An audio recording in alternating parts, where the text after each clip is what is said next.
আসেন, আপনি কি আদা সম্পর্কে জানেন কিছু? ও হ্যাঁ জানি আদা। বলেন তো আদা শুকাইলে ওটার নাম কি হয়? আদা তো খুব জানে। আদা শুকাইলে এটার নাম হয় শুট।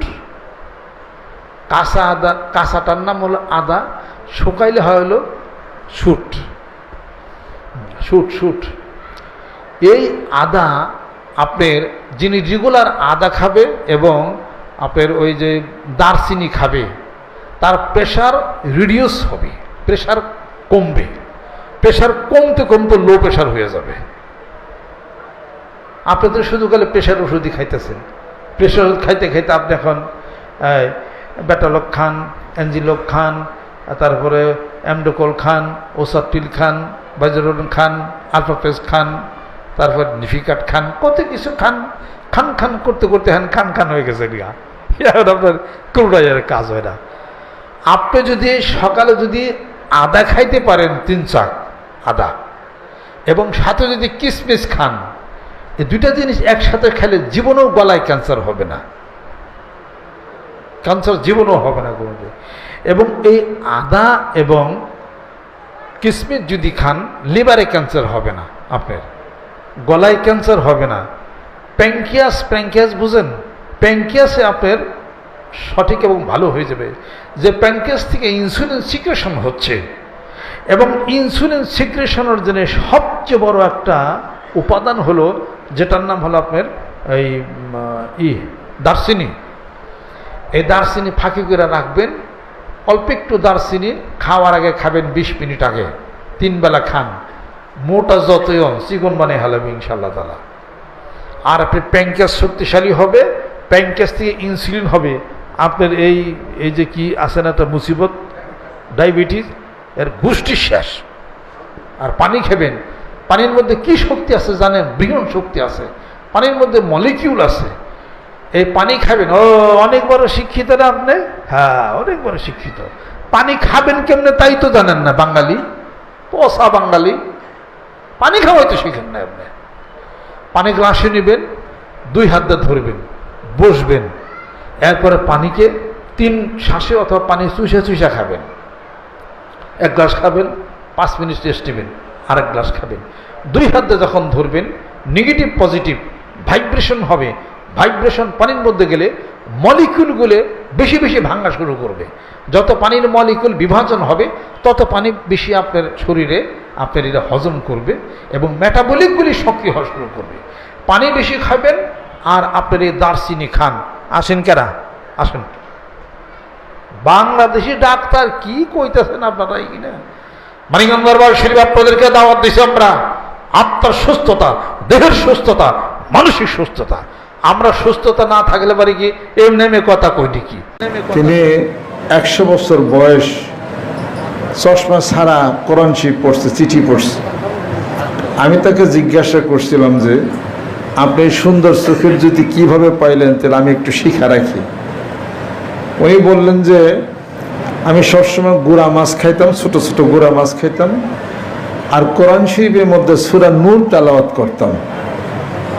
এই বদলতে আল্লাহ পাক তাকে এত সুন্দর চোখের জ্যোতি দিয়েছে। তো অনেক বছর বয়স পর্যন্ত আপনার চোখের জ্যোতিটা ঠিক থাকবে। 1 নম্বর হলো কোরআনুল কারীম তেলাওয়াত করা। যে চোখ দিয়ে কোরআনুল কারীম তেলাওয়াত করেন, আল্লাহর কাছে দোয়া করবেন, আল্লাহ এই চোখের জ্যোতি তুমি নষ্ট করো না, তোমার কোরআন শরীফ তেলাওয়াতের জন্য আমার চোখের জ্যোতিটাকে তুমি ঠিক রাখো। আল্লাহ দোয়া কবুল করবেন। কোরআনুল কারীম তেলাওয়াত করেন 1। দ্বিতীয় নম্বর হলো উন্মুক্ত আকাশের দিকে তাকান 2। তৃতীয়, সবুজ ঘাস, সবুজ দৃশ্যপট, বিশাল মাঠ আছে না, সবুজ মাঠ আছে, এর দিকে আপনি নজর করেন। তৃতীয়। চতুর্থ, রাত্রিতে সুরমা দেন, গেল চতুর্থ। আর পঞ্চম হলো কিছু আয়াত আছে কোরআন শরীফের, কিছু কথা আছে, সেগুলো হলো যখন আপনার আজান এবং একামত যখন দেওয়া হয়, মুহাম্মদুর রাসূলুল্লাহ সাল্লাল্লাহু যখন বলা হয় না, তখন হস্তচুম্বন করে চোখের মধ্যে মুছবেন। আর কি পড়বেন? একটা শব্দ পড়তে হবে, মারহাবান ইয়া হাবিবি ওয়া কুররাতু আইনি, মারহাবান ইয়া হাবিবি ওয়া কুররাতু আইনি। আচ্ছা, যখন রাসূল সাল্লাল্লাহু আলাইহি ওয়াসাল্লাম নাম হয় তখন হস্ত চুম্বন করে মারহাবান ইয়া হাবিবি ওয়া কুররাতু আইনি মুসা দিবেন। এই গেল আরেকটা কোরআন শরীফের আয়াত, অবিল হাক্কে আনজালনাহু অবিল হাক্কে নাযালা ওমা আরসালনাকা ইল্লা মুবাশশিরান ওয়া নাযীরা গেল। আরেকটা হলো ফাকাশাফনা আনকা গিতাআকা ফাবাসারুকাল ইয়াওমা হাদিদ গেল একটা। আরেকটা হলো লা ইউসাদ্দাউনা আনহা ওয়া লা ইউনজিফুন, লা ইউসাদ্দাউনা আনহা ওয়া লা ইউনজিফুন, সূরা ওয়াকিয়ার মধ্যে আছে। এগুলো পড়েন। আর খাদ্যের মধ্যে কিছু পরিবর্তন করবেন, সেটা হলো রাত্রিতে খায়ে শুবেন না, কান এবং চোখ নষ্ট হয়ে যাবে। রাত্রিতে খাওয়ার 1 ঘন্টা পরে শুবেন। তাহলে কতগুলো কারণগুলো দেখেন। পুঁটি মাছ খাবেন, পুঁটি মাছ ভাজি খাবেন।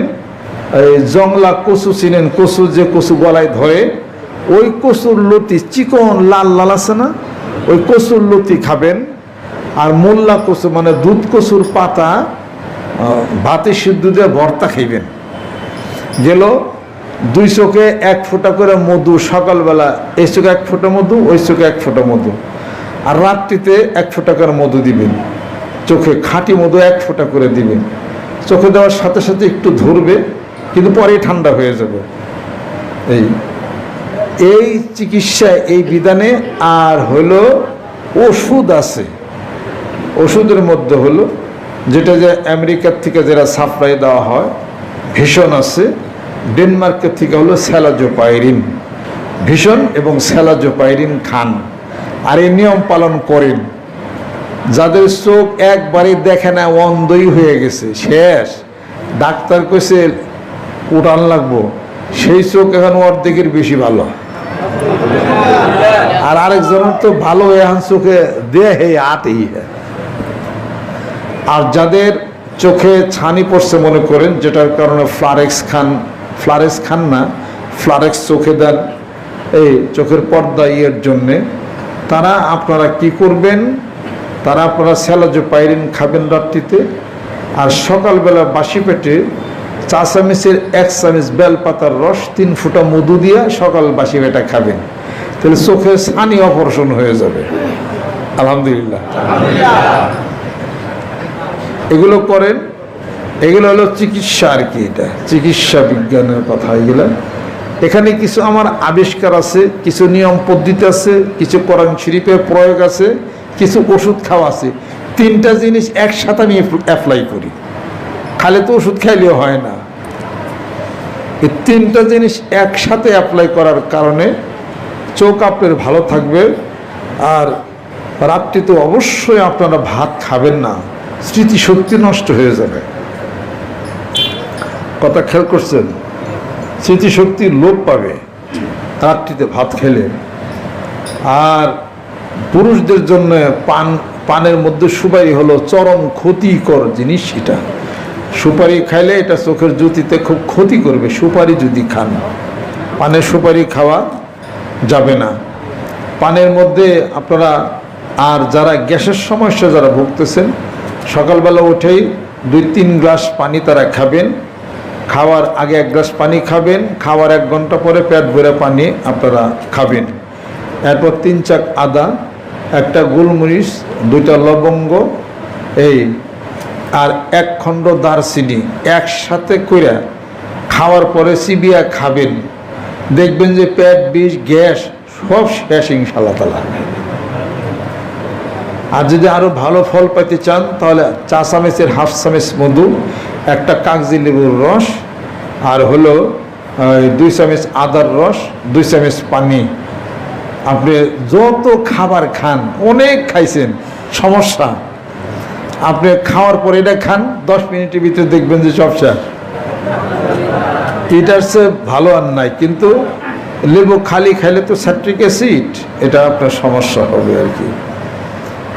এগুলো খান। ছোটোখাটো জিনিস, সাধারণ জিনিস খাবেন, অনেক দিন বাঁচবেন। কচু পাতা ভর্তা খাবেন, কচুর লতি খাবেন, মুখী কচু খাবেন, 2টা করে ঢেঁড়স খাবেন। জীবনও আর গিরা এবং হাড়ের ক্ষয় হবে না ইনশাআল্লাহ তাআলা। 2টা ঢেঁড়স খাইলেই হয়, শুধু খালি 2টা ঢেঁড়স আপনারা খাবেন। এই প্রেশার যদি নর্মাল রাখতে চান, কাঁঠালের দিকে নিয়ে কাঁঠাল খান, pressure high pressure low pressure হয়ে যাবে। কাঁঠালের মধ্যে প্রচুর পরিমাণ হলো অ্যান্টিঅক্সিডেন্ট আছে, এবং কাঁঠালের মধ্যে প্রচুর পরিমাণ পটাশিয়াম আছে। পটাশিয়াম শরীরের রক্তের প্রেশারকে, হাই প্রেশারকে নিয়ন্ত্রণ করে। কথা খেয়াল করছেন? তবে কিডনির রোগী যারা, তারা বেশি কাঁঠাল খায়েন না, কারণ পটাশিয়াম বেশি হলে কিডনিকে ক্ষতিগ্রস্ত করে। পরিমিত খাইতে হবে তাদের। এরকম প্রত্যেকটা সিজনে প্রত্যেকটা ফল যদি খান, আশা করি সারা বছর সুস্থ থাকবেন ইনশাল্লাহ।